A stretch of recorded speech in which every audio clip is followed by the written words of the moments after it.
The following video is sponsored by Luxury Playstyle. If you're interested in the finest quality full metal X-Wing tokens available, please check out luxuryplaystyle.com. You can use code Crabbok VIP to save 15%. Also, let your local stores know about this. They make amazing prize support as well as holiday gifts. luxuryplaystyle.com. Use code Crabbok VIP.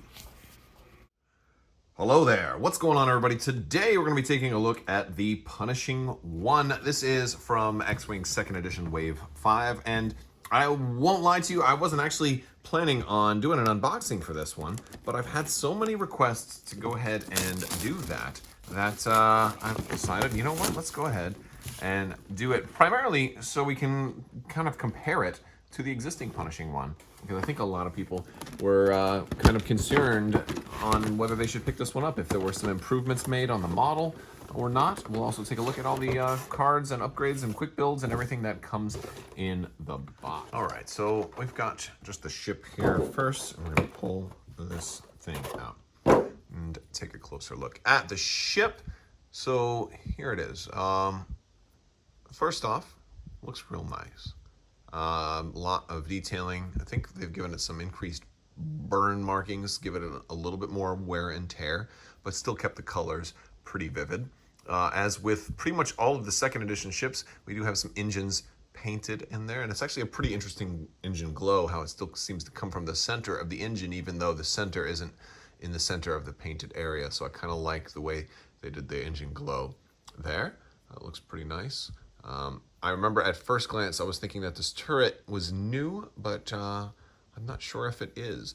And we've got a pretty detailed wash on the underside as well, and it's nice to see extra detail on the bottom, on top of the detail that's already on the top. No pun intended, that's actually not really a joke. Now let's compare it, go ahead and compare it to the 1.0 version, which is right here.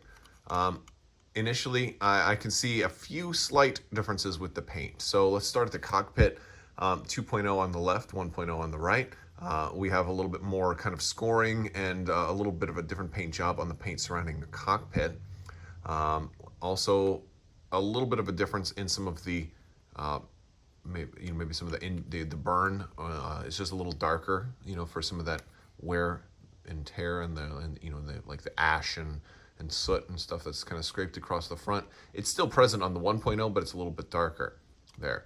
I think the colors are a little bit more vivid on the 2.0 on the left, but not much difference. We're gonna look at the side view here. We've got the that quad turret, and looks like it's about the same, honestly. Doesn't really look like they've done any difference with this one at all, outside of slightly different paint job.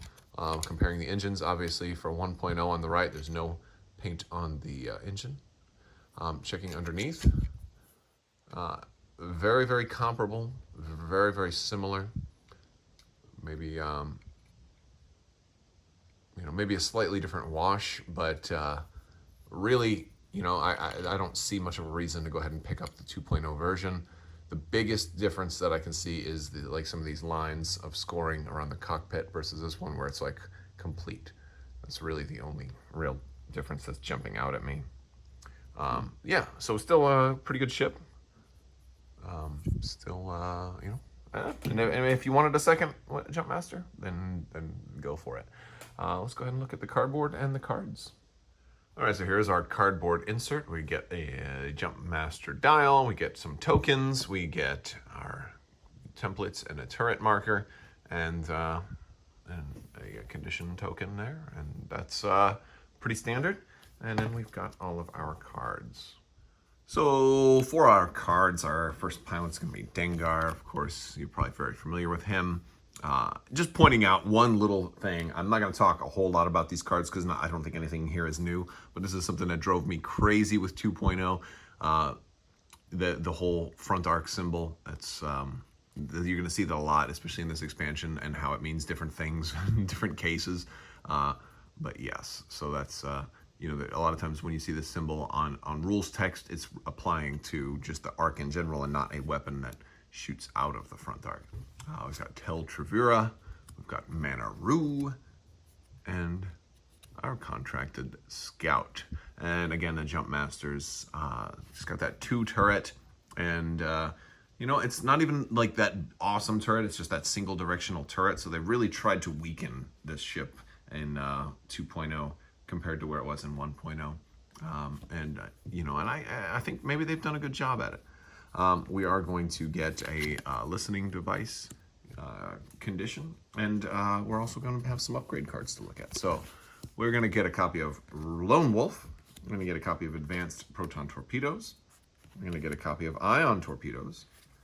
We're going to get 000 as crew, so this is another place for you to get 000. However, we're not going to get BT1, which is strange because you're so used to seeing them together all the time. Of course, since he's, you know, it probably doesn't make sense to give him here, but still, you know, I kind of like to see them together.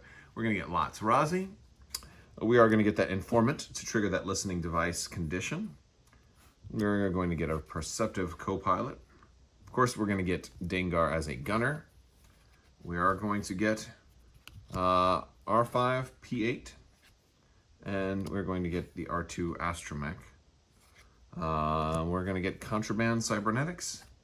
And, of course, the Punishing One title, which is going to allow us to have the Astromech, of course. Now, as far as our quick builds, we are going to have, right there, Dengar with Predator, Proton Torpedoes, R5 P8, Contraband Cybernetics, Hull Upgrade, and Shield Upgrade. And the Punishing One. We're going to have Manaru with Elusive, Advanced Proton Torpedoes, Lots Razi, Dengar, and the Shield Upgrade. We're also going to have Tel Trevure, Lone Wolf, Advanced Proton Torpedoes, 000, Informant, and then Contracted Scout with the Perceptive Co-Pilot. All right, guys, well, this has been our Punishing One unboxing and review comparison. I don't really see a whole lot of reason to go ahead and pick this up if you already have the conversion kit and the 1.0 version. I don't see a whole lot of reason to pick this one up, but you know what? If you wanted another one anyway, then all for it. Go for it. All right, guys. Well, let me know what you think. I still have the Amazon giveaway going on right now, so you can win a $25 Amazon gift card. All you have to do is be a subscriber and let me know your favorite ship from X-Wing 2nd Edition, or specifically what you think really they improved upon in 2nd Edition the most. All right, guys. That's all I've got for you today. Let me know what you think in the comment section. If you liked the video, go ahead and give it a thumbs up and check me out on social media. Also, don't forget to check out luxuryplaystyle.com and use code Crabbok VIP to save 15%. All right, guys, I will talk to you later. I want to thank you so much for watching, and as always, have a great day.